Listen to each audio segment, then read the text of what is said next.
Christopher Nolan's The Odyssey premiered last weekend, and it is, well, it's a masterpiece. It is the film of the year so far by a considerable margin. It's also been a massive success, critically, commercially, and with audiences. Odyssey? More like good to see.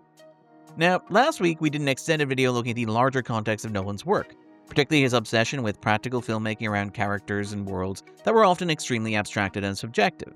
I wrote, recorded, and edited that video before I saw The Odyssey, but I think there's a lot in there that can be applied to Nolan's latest. This is, after all, a film about a father trying to get home to his kid. Promise me you will come back. What if I can't? A story about the lies that we tell ourselves and each other. We won the war. And what happens when the fabric of consensus reality starts to unravel. So this week I thought we'd talk more specifically about The Odyssey. In particular, how it draws from the original text, the specific context of it in the larger body of Nolan's work, and how it is an organic evolution of the swords and sandals epic in American cinema. This will involve spoilers for The Odyssey, but I do feel like we're a couple of thousand years past that. It will also involve discussing the choices that Nolan makes in this specific adaptation, so consider yourself warned. That said, you should probably go see it, not because of this video, but because it both rips and rules. That said, I do hope this isn't an odd essay. And that, to quote the great man himself, you'll let me tell you something about Odysseus. Sorry, I thought I'd have a better pun to go out on, but I'm frankly all at sea here.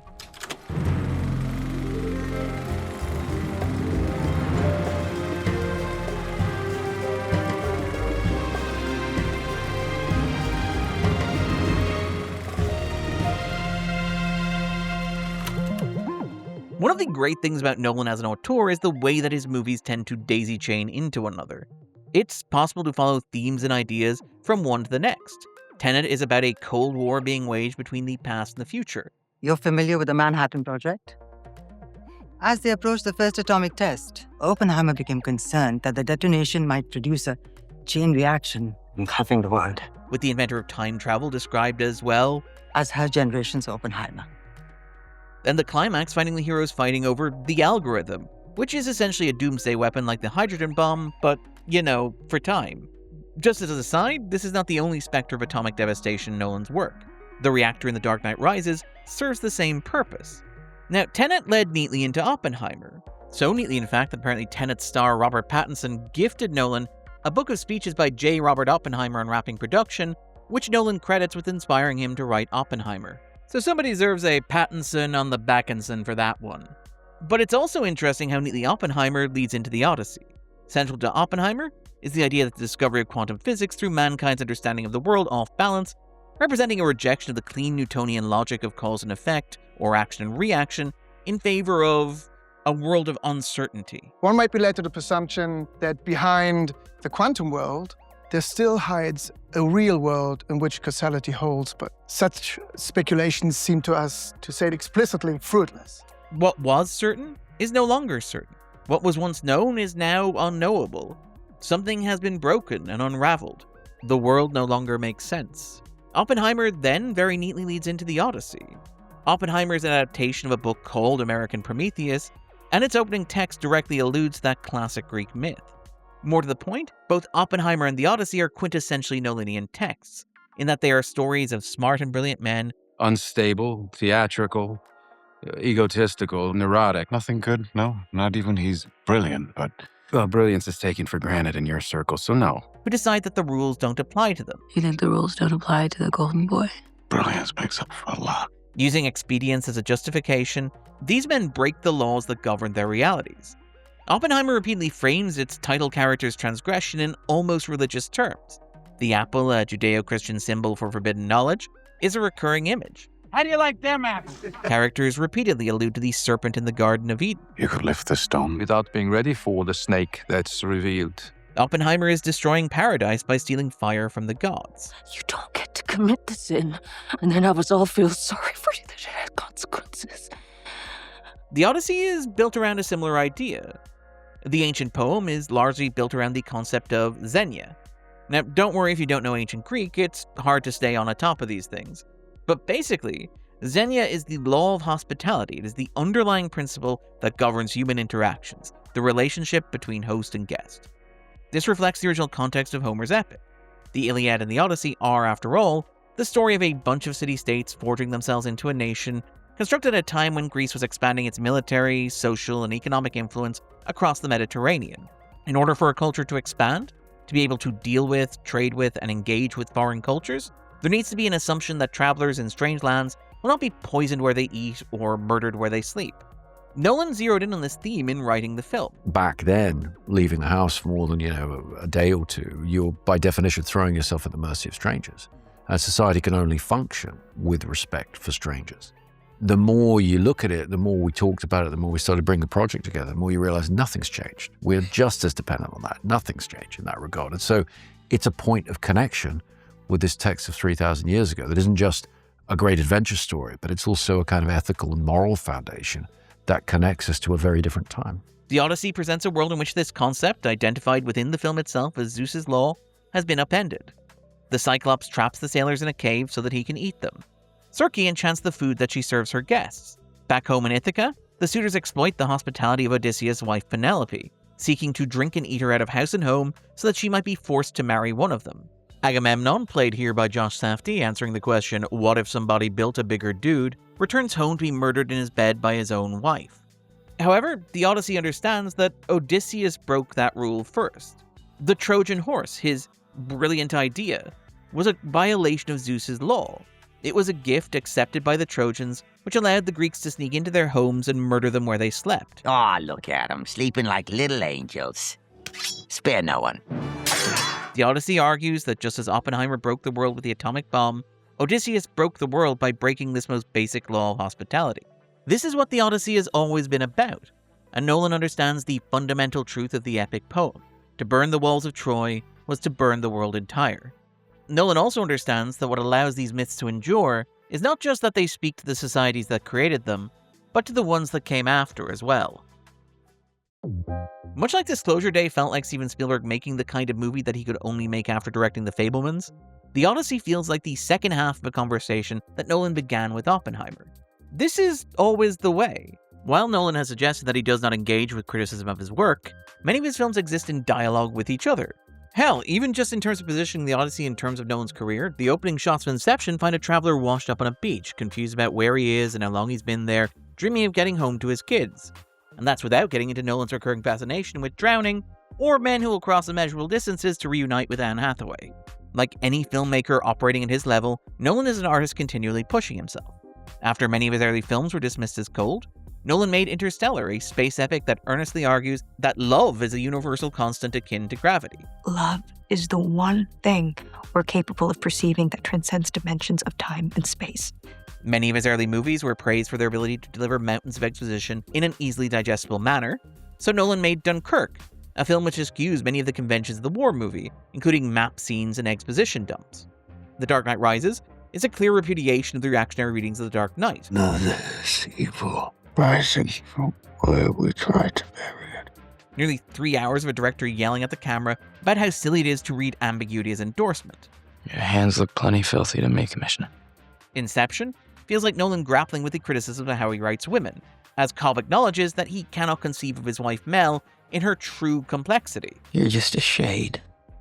And you were the best that I could do, but I'm sorry, you're just not good enough. One of the stock criticisms of Oppenheimer was that, in its intense subjective focus on the man who built the atomic bomb, J. Robert Oppenheimer, it neglected to take into account the victims of the bomb in Hiroshima and Nagasaki. Nolan addressed that criticism in the press tour, and it's a defensible choice. After all, the film is told from Oppenheimer's perspective. The so-called derogatory information in your indictment of me cannot be fairly understood except in the context of my life and my work. And a defining aspect of his character is his refusal to look at the consequences of his handiwork. The closing shot of the film is quite literally Oppenheimer closing his eyes to the destruction that he has set in motion.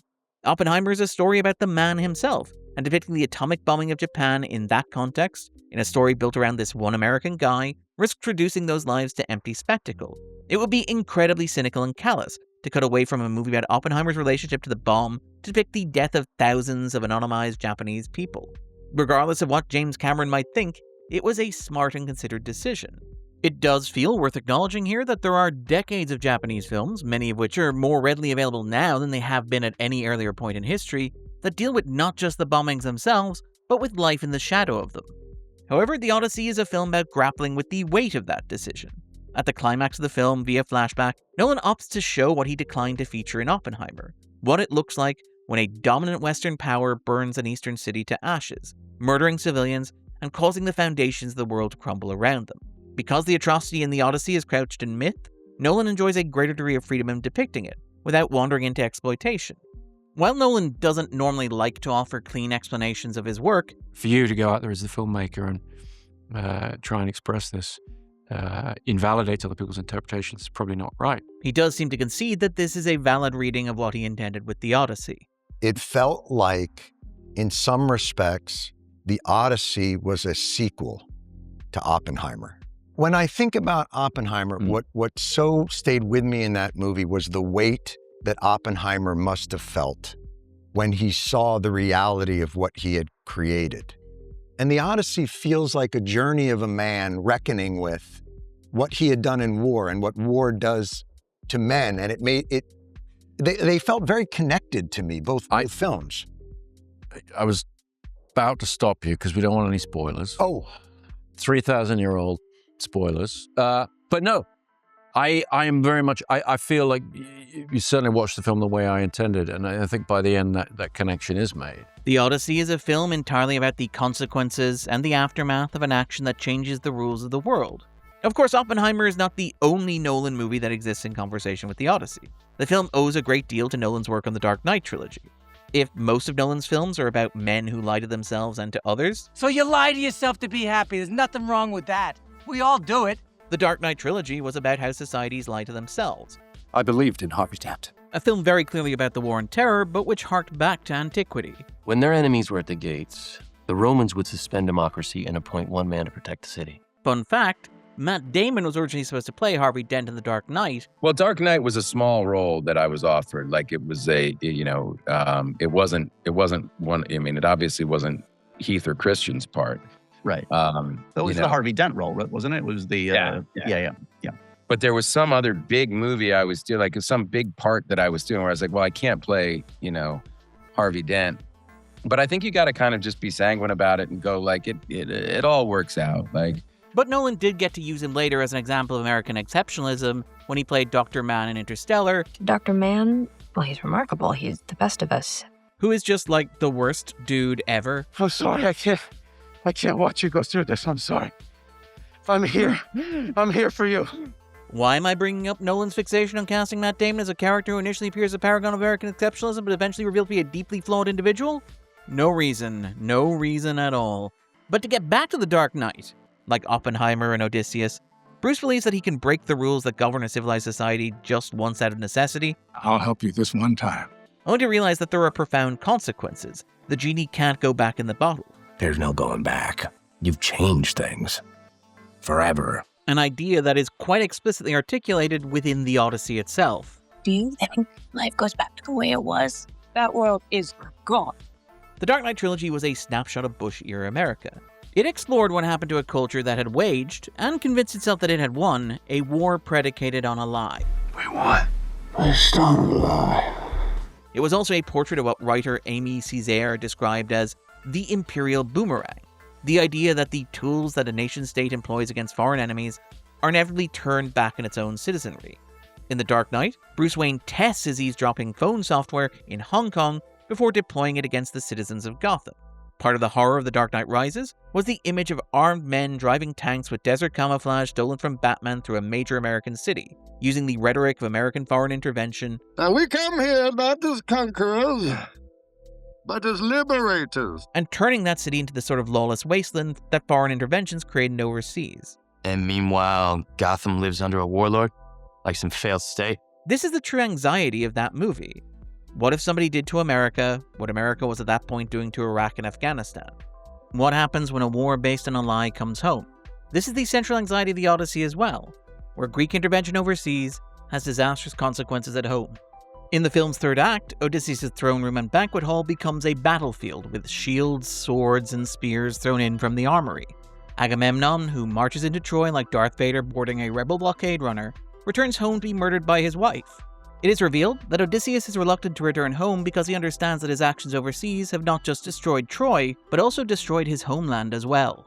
It is interesting that the Iraq and Afghanistan wars do not occupy a more central role in American culture, allowing for the success of American Sniper or The Hurt Locker. Most of the films about the conflict have been low-budget indies that have no real cultural impact. These wars have yet to produce work comparable to the films released within a decade of the end of the Vietnam War, like Apocalypse Now, The Deer Hunter, or Coming Home. Within 25 years of the commitment of active ground troops to Vietnam, Hollywood had cycled through 2 major waves of movies about the conflict. But the ground wars spurring outwards from the War on Terror feel curiously unexplored in the popular consciousness. Now, these foreign wars bubble through the background of blockbusters like Michael Bay's Transformers, and the Marvel Cinematic Universe was literally born in the deserts of the Afghanistan War. But it never felt like popular cinema ever truly grappled with what those wars meant to the American psyche. However, in recent years, particularly with the formal end of these forever wars, it does feel like the anxieties are simmering through contemporary media. We've talked on this show before about the second wave of Vietnam movies, the fantasies and the epics that sublimated the anxieties of that conflict into tales that imagined Americans as plucky guerrillas facing down evil imperial powers, technologically, tactically, or numerically superior foes.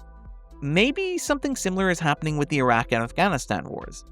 Denis Villeneuve's Dune held its North American premiere at the Toronto International Film Festival on the 20th anniversary of 9/11. Even the choice of language in these films cannot help but evoke American foreign policy in the Middle East. You intend to kill Paul?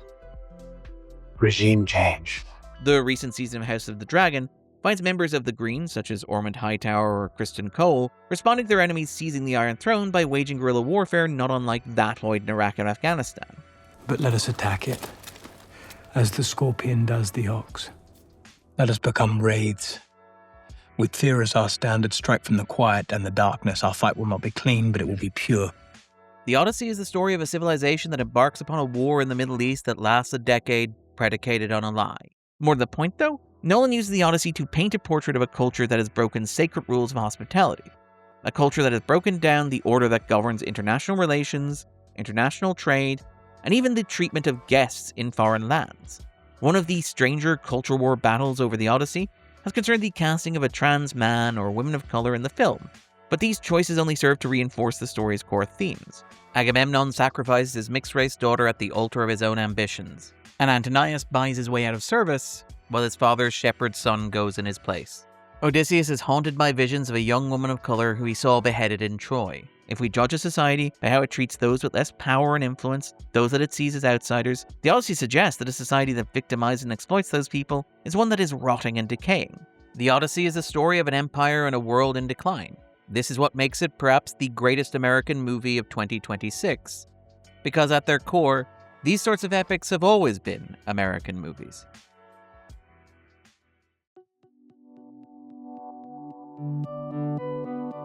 Now, the Odyssey has sparked some debate about depiction of the classical world on screen, with objections over the use of contemporary language. They're pining me for a daddy. You didn't even know. Like some sniffling bastard. Or even the inclusion of people of color. In truth, while Hollywood has been churning out swords and sandals epics since its earliest days, these movies have never really been about ancient Rome or ancient Greece. They're always as much about the country that's producing them as they are about the societies that they purport to depict. This becomes clear in the first true wave of these sorts of films, the movies that codified how modern audiences think about ancient spectacle. During the 1950s and into the 1960s, there was an explosion in big-budget and grandiose stories of Greece and Rome. These films existed for a number of reasons. Part of this was strictly formal. Television was emerging as a young art form, and cinema needed to offer a sense of spectacle that audiences simply could not get at home on their fuzzy black and white boxes. Widescreen, colorful epics were the order of the day, just as a reminder that the big screen could offer something unique. So, along with westerns and musicals, these classical epics whisked viewers away to fantastical worlds. Still, there was something else underpinning this wave of films. It was the dawn of the American century. Still a relatively young nation, America had emerged from the end of the Second World War as a dominant global superpower. While the word itself is inherently loaded, some American thinkers at the time dared to describe what had emerged, or what they felt was necessary in the wake of the conflict, as an American empire. America had modeled a lot of its structures on Rome. The nation's founding fathers were obsessed with Greece and Rome. At the convention of 1776, Edmund Pendleton claimed that the nascent nation treaded upon the republican grounds of Greece and Rome.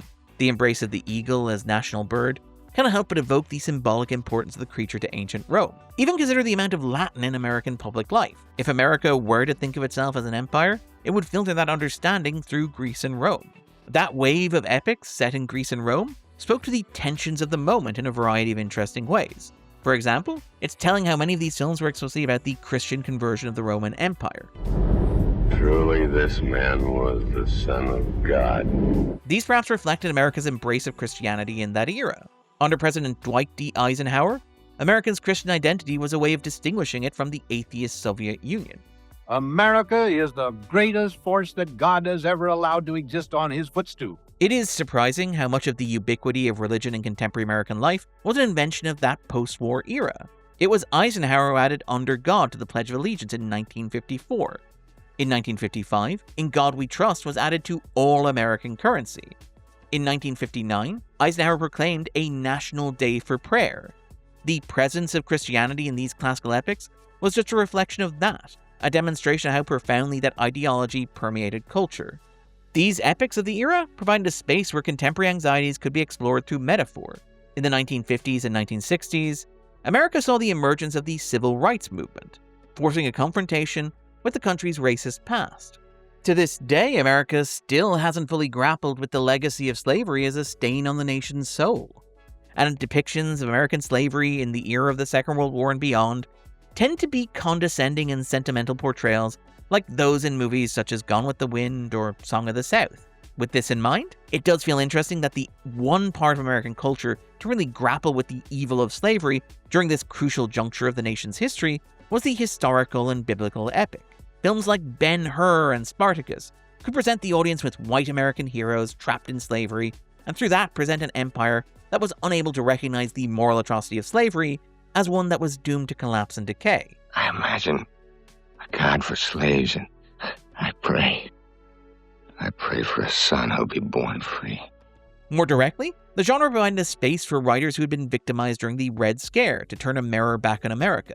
Kirk Douglas takes credit for breaking the blacklist. I don't even need to cite a specific paragraph, I could just show you the title of his memoir. But Douglas basically fought for his screenplay credit for blacklisted screenwriter and bathtub enthusiast Dalton Trumbo.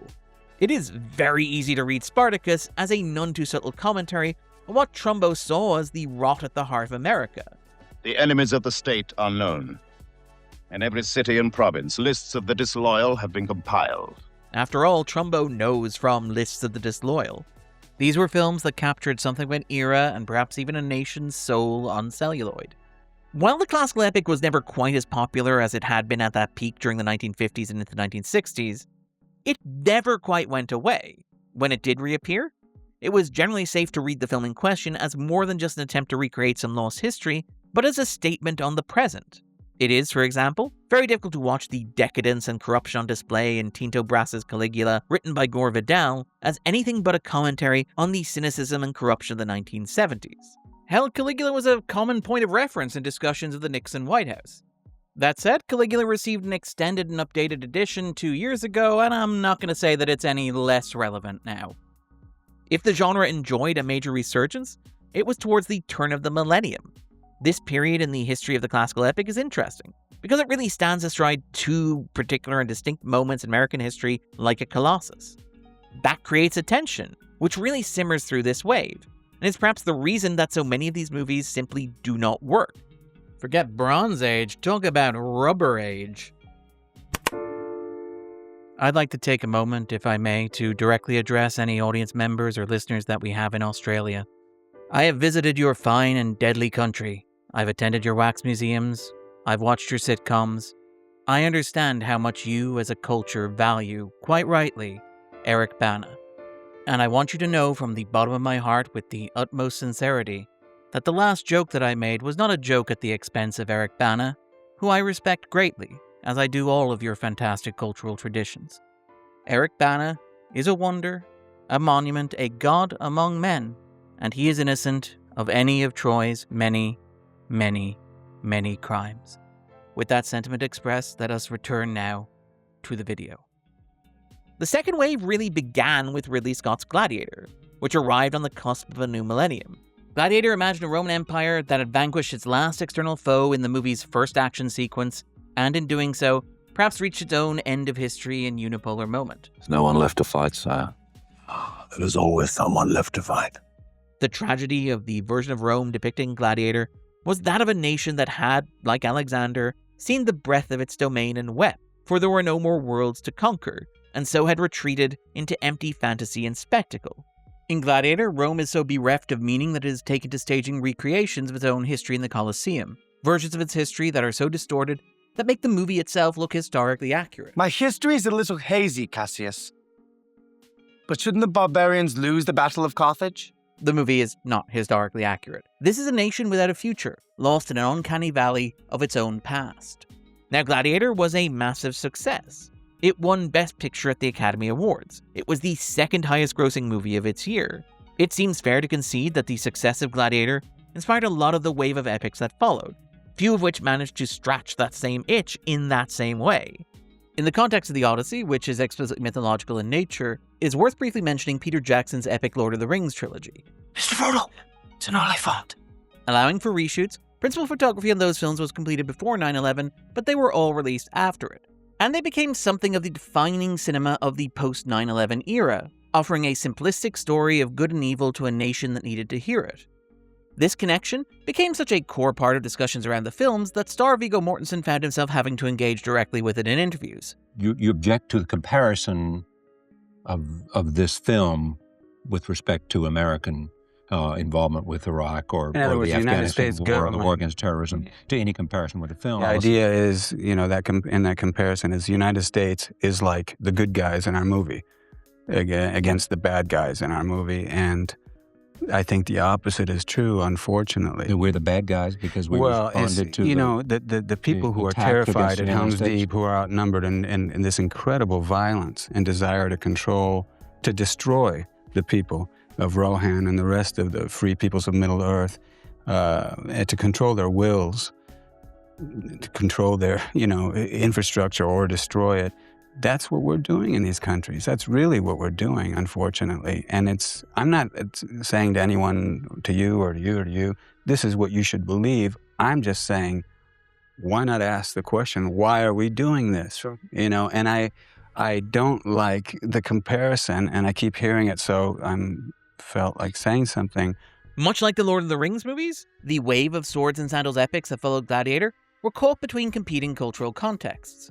They were chasing the end of history vibe of Gladiator, but were the product of a fundamentally different world.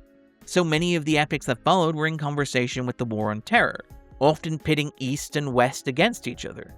Even Anton Fuqua's King Arthur imagines the Knights of the Round Table as an elite special forces squad operating for the Romans on foreign soil. Arthur and his knights have served with courage to maintain the honor of Rome's empire on this last outpost.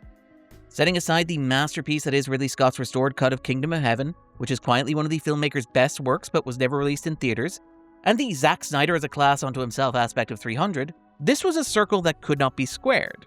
It also didn't help that these movies arrived as part of a wave of films trying to make Orlando Bloom happen. These movies wanted to be classical epics very badly. In fact, the one thing that recommends both Troy and Alexander is that they feel like they belong to the last moment where these films could have used real sets, real extras, and real animals before that stuff disappeared into the digital ether.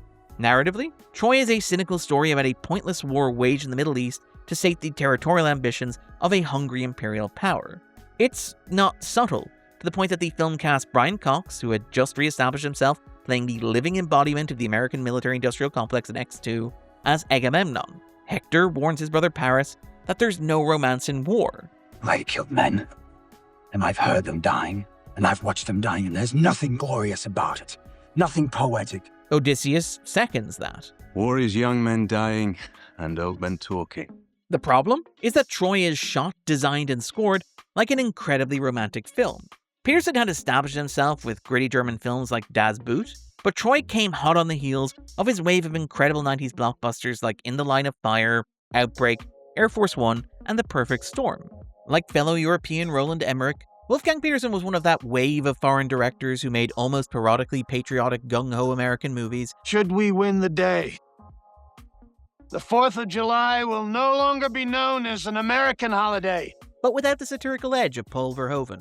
By the way, Paul Verhoeven's Troy? Now that would have worked. Peterson makes every actor in Troy look like a model, and makes every action beat look really cool, which is fundamentally at odds with the film's actual text. For all that Hector talks about how there's no romance in war, the film ends with a monologue from Odysseus telling us how frickin' cool that was. If they ever tell my story, let them say I walked with giants. Men rise and fall like the winter wheat, but these names will never die. Interestingly, Nolan was briefly attached to Troy in 2004, and he credits at least some of what became his version of the Odyssey to that project. It's a world I'd wanted to look at for 20 years. 20 years ago, I was briefly attached to direct Troy for Warner Brothers.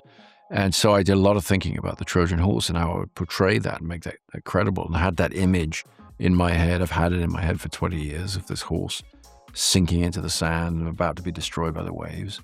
By Nolan's own admission, he was, quote, in a little over his head at that point in his career. Indeed, part of the power of the Odyssey is that it succeeds at what it feels like Wolfgang Petersen's Troy was attempting 22 years ago. However, in a great example of Hollywood sliding doors, Wolfgang Petersen moved from Batman vs. Superman to Troy, which allowed Nolan to move over to Batman Begins, perhaps explaining why his Dark Knight trilogy feels so thematically tied to what would become his Odyssey. People of their status deserve to experience the next era of Western civilization. Watching Troy, one can feel the blockbuster cinema of the 90s breaking against the cultural mood of the 2000s. There is a similar tension in Alexander, in which Oliver Stone leans even harder into the aesthetics of classical epics. In terms of 90s cinema, Alexander perhaps represents the culmination of Stone's maximalist impulses on display in movies like JFK, Natural Born Killers, and Any Given Sunday. The ultimate cut of the film includes both an overture and an intermission. It has a really awesome Vangelis score that makes it feel like the product of another era. It casts Anthony Hopkins as its narrator, allowing the Welshman to fully channel Richard Burton. However, Alexander is also clearly a snapshot of its moment. It is another story of an imperial power marching into the Middle East and entering a world that they fundamentally do not understand. The surveyors told us we were now on the borders of where Europe and Asia meet. In fact, we were totally lost. And because subtext is for cowards, Alexander is motivated to march further into the Middle East than his father did decades before. I've taken us further than my father ever dreamed. It's a very pointed approach to characterization, and it resonated very strongly in an era in which it was popularly debated whether the American president had pushed further into Iraq because he was, quote, attracted to the idea of finishing something his father had left undone. As a Lost episode title would quip in the year that both Alexander and Troy were released, all the best cowboys have daddy issues. I guess Anthony Hopkins was right. We were totally lost. And look, in case this reading of Alexander feels like a stretch, it's also worth acknowledging that Stone's next two films were World Trade Center and W, with W explicitly contextualizing George W. Bush's invasion of Iraq as finishing what his father had started. It was clearly something that was percolating through Stone's mind as he was working on the film. Alexander, which is a spectacular and quite impressive mess of a movie, is as much about its own moment as it is about its subject. All of this feels like important context when discussing Christopher Nolan's The Odyssey, a film which has attracted a lot of online outrage over perceived historical inaccuracies or other creative choices. Setting aside the fact that this is an adaptation of a myth derived from multiple sources set in a fantastical world, and it is perhaps absurd to argue about the skin color of a woman born from a swan's egg, and that Nolan clearly understands the core themes of the work, like Xenia, it ignores that these films have always reflected the world that produces them far more than the worlds that they purport to depict. It can often feel like arguments over the historical inaccuracies of those films are ultimately arguments over which aspects of the contemporary world that they should reflect. A lot of the right-wing backlash to Nolan's take on The Odyssey seems to be using the words historical accuracy to argue for a version of the era reflected in the films of the 1950s, one that is less diverse, more conservative, more traditional. This makes sense, given the broader fixation on the 1950s in the context of modern conservatism. After all, ancient Greeks and Romans did not speak with British accents. They did not speak English at all. On-screen Greeks and Romans only spoke that way in the films of the 1950s because that was the cinematic convention of that moment. The films of the 50s took greater liberties with casting outside of established demographics than Nolan does. Cleopatra of Egypt did not look like Elizabeth Taylor, any more than Jesus Christ of Nazareth looked like Jeffrey Hunter. Those films looked the way that they did because they were made during the 1950s, and they reflected the constraints of filmmaking of that time. While there are certainly aspects of 1950s Hollywood that are missed, such as the use of practical effects, scale, and spectacle, it seems strange to fixate on these particular limitations, skin color and accents. Better, perhaps, to ask why those things were the way they were, than to accept at face value that they were the way they should have been and always should be. The Odyssey is, after all, a story about time and change, about how the home you left is not the home you come back to. Part of what makes Nolan's take on the Odyssey so great, and part of why it works so much better than the wave of films including Troy and Alexander, is that it rejects nostalgia. While the film carries over a lot of the practical effects and craft that define so many of those 1950s swords and sandals epics, Christopher Nolan does not couch his adaptation of the Odyssey in a reflection of an America long gone, albeit one that is trying to be clumsily resuscitated. Instead, it does what those classic epics of the 50s actually did, and reflects America as it is at this moment in time. And that is why the Odyssey is the best film of the year so far. Nolan clearly understands Homer's epic poem so much more than the angry people shouting about it online, but he's also more engaged with this genre of film than many of those who claim to advocate on its behalf. The Odyssey is a story about a world in terminal decline, and the beauty of Nolan's adaptation is that he understands that it speaks as much to the audience watching the film as it does to the characters within it. The Odyssey succeeds where those earlier 21st century epics failed, because it understands that the world has changed and it faces that head on. I've been Darren Mooney, and this was The Backdrop.